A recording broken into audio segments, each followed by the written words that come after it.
Creamy जी जो जमीयत उलमा हिंद के 3 सूबों के सदर हैं, जनरल सेक्रेटरी हैं, सॉरी, उनसे गुजारिश है कि अपने कलाम 4 सूबों के जनरल सेक्रेटरी हैं, उनसे गुजारिश है कि इस प्रोग्राम की शुरुआत करें। जनाब जोरदार तालियां बजाकर, चूंकि मौलाना याह्या करीमी भी देश की बड़ी शख्सियतों में से हैं जो कौमी एकता यकजहती के लिए अपना संदेश देश विदेश में दे चुके हैं। जनाब याह्या करीमी साहब।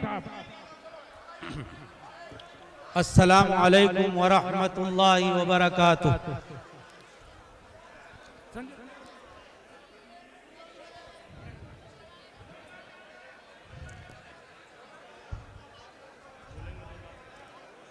ठीक। मोहतरम सामीन, मैंने आपके जज्बात को देखा है। आप सारे हजरात इस वक्त तकरीर सुनने के शायक नहीं हैं और आप जो सुनना चाहते हैं वो मुशायरे की झलकियां आप देखना चाहते हैं और सुनना चाहते हैं। इसलिए मैं आपका ज्यादा वक्त नहीं लूंगा। इस कॉन्फ्रेंस के जिम्मेदारान ने जो आज मेवात की शबी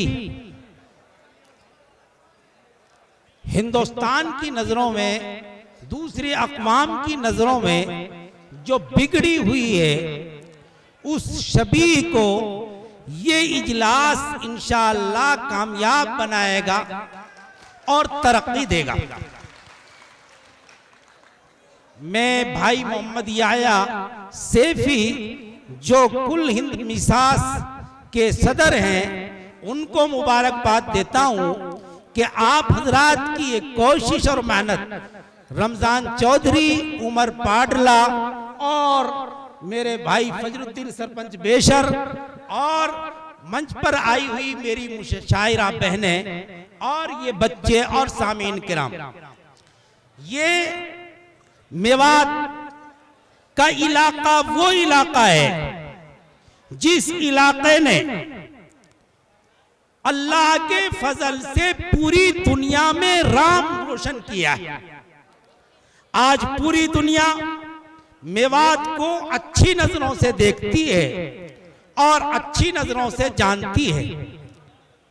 मेवात का वो नजरिया, मेवात का वो मिजाज तमाम लोगों के सामने मौजूद है और आज पूरी दुनिया इस बात को मान चुकी है कि राहे हिदायत के रास्ते बताने वाली अगर कोई कौम है तो वो एक सादा कौम मेओ कौम है, जिसने हजरत मौलाना इलियास साहब रहमतुल्लाह अलैह के शाना बशाना और कंधे से कंधा मिलाकर और कीकर की लौंग चबाकर और भुने हुए चना खाकर अपना वक्त गुजार कर पूरी दुनिया में ये पैगाम दिया कि लोगों, अमन और भाईचारे के साथ तुम इस दीन और मजहब को मजबूती के साथ पकड़ लो।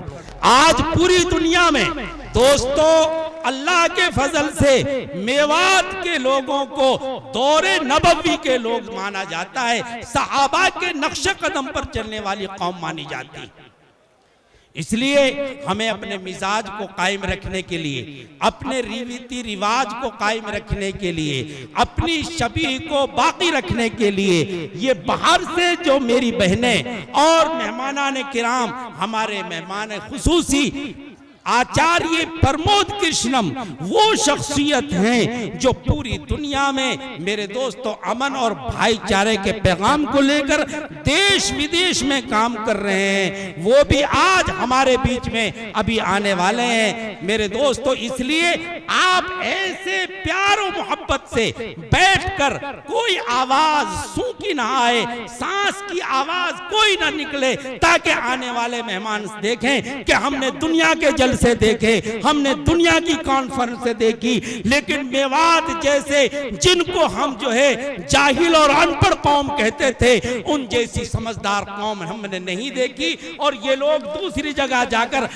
बताएंगे कि हमने देखा कि मेरे कौम ऐसी कौम है। मेरे दोस्तों, मैं संभल गया था, संभल में इज्तिमा हो रहा था, बड़ा तकरीबन 20 लाख का इज्तिमा था।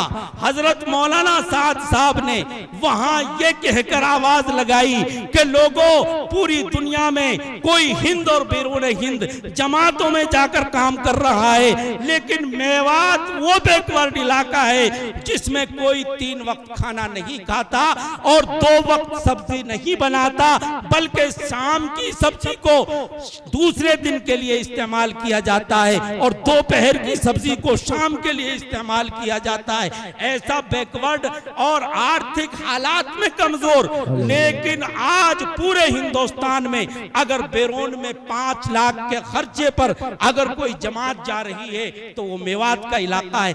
आपका इस तरीके से नाम है, इसलिए आप अपने नाम को बाकी रखने के लिए खामोशी से मेरे दोस्तों, आज बुजुर्गों, अपनी मोहब्बत और भाईचारगी का सबूत पेश करें। अल्लाह ताला हमें मोहब्बत के साथ रहने की तौफीक मरहमत फरमाए।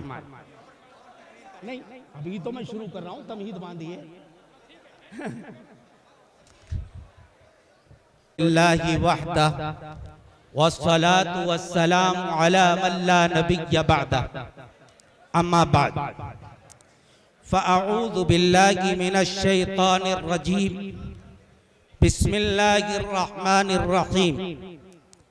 वला यजरिमन्नकुम शनआनु कौमिन अन सद्दूकुम अनिल मस्जिदिल हराम अन तअतदू व तआवनु अलल बिर्रि वत्तक़वा वला तआवनु अलल इस्मि वल उद्वान। वक़ाल फ़ी मौज़िइन आख़र या अय्युहल्लज़ीना आमनू ला यस्ख़र क़ौमुम मिन क़ौमिन असा अन यकूनु खैरम मिनहुम वला निसाउम मिन निसाइन असा अन यकुन्ना खैरम मिनहुन वला तलमिजू अनफुसकुम वला तनाबजू बिल अलकाब बि'सल इस्मुल फुसूक बअदल ईमान।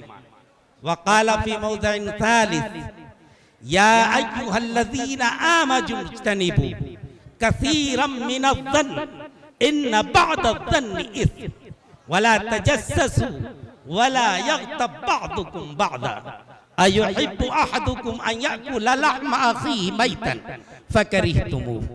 वक़ाल रसूलुल्लाह सल्लल्लाहु अलैहि वसल्लम अर्राहिमून यरहमुहुमुर रहमान इरहमू मन फिल अर्दि यरहमुकुम मन फिस समा।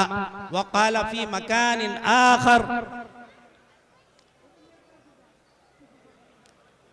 वक़ाल फ़ी मकानिन आख़र अल ख़ल्क़ु अयालुल्लाह फ़अहब्बुल ख़ल्क़ि इलल्लाह मन अहसना इला अयाली औ कमा क़ाल अलैहि सलातु वस्सलाम। दोस्तों, अजीजों, बुजुर्गों, अल्लाह तबारक व तआला ने 1,24,000 या दूसरी रिवायत में 2 लाख कमोबेश अंबिया इस दुनिया में मबऊस फरमाए, इस दुनिया में मबऊस फरमाए। और वो कैसे नबी आए जिनमें 17-18 का जिक्र कुरान पाक में मौजूद है।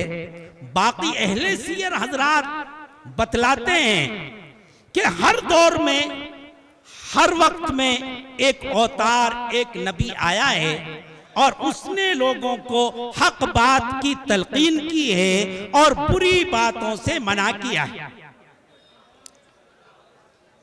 अब हमारा यकीन सबसे पहली चीज है कि आदमी खुदा की जात पर ईमान लाए कि अल्लाह ही बनाने वाला है, बिगाड़ने वाला, इज्जत जिल्लत सब कुछ उस ऊपर वाले के हाथ में, अल्लाह के हाथ में, ये यकीन हमारा हो।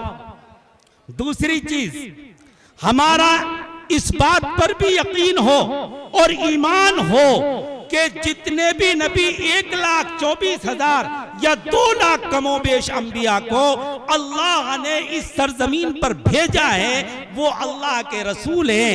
अगर हम मोहम्मद सल्लल्लाहु अलैहि वसल्लम को आखिरी नबी मानते हैं और ईसा अलैहिस्सलाम को हम नबी नहीं मानते तो हम कामिल ईमान वाले नहीं हैं। मूसा अलैहिस्सलाम को हम नबी नहीं मानते, मोहम्मद सल्लल्लाहु अलैहि वसल्लम को हम नबी मानते हैं तो हम कामिल ईमान वाले नहीं हैं। इसी तरीके से तमाम नबियों को अल्लाह का पैगंबर मानना हमारे कामिल मोमिन होने के लिए शर्त है। तो आज ईसाई लोग मोहम्मद सल्लल्लाहु अलैहि वसल्लम को नबी नहीं मानते, हम ईसा अलैहिस्सलाम को नबी मानते हैं, इसलिए हमें तो कोई तकलीफ नहीं है। तकलीफ है तो ईसाइयों को है। मूसा अलैहिस्सलाम को हम नबी मानते हैं और यहूदी मोहम्मद सल्लल्लाहु अलैहि वसल्लम को नबी नहीं मानते, तो हमें कोई तकलीफ नहीं है। तकलीफ है तो यहूदियों को है और वहरा फिरका मोहम्मद सल्लल्लाहु अलैहि वसल्लम को नबी नहीं मानता। वो जो है खुसूसी आपके भगत मेवात की पावन धरती पर आचार्य श्री प्रमोद कृष्ण जी का बहुत बहुत स्वागत दिल की गहराइयों से।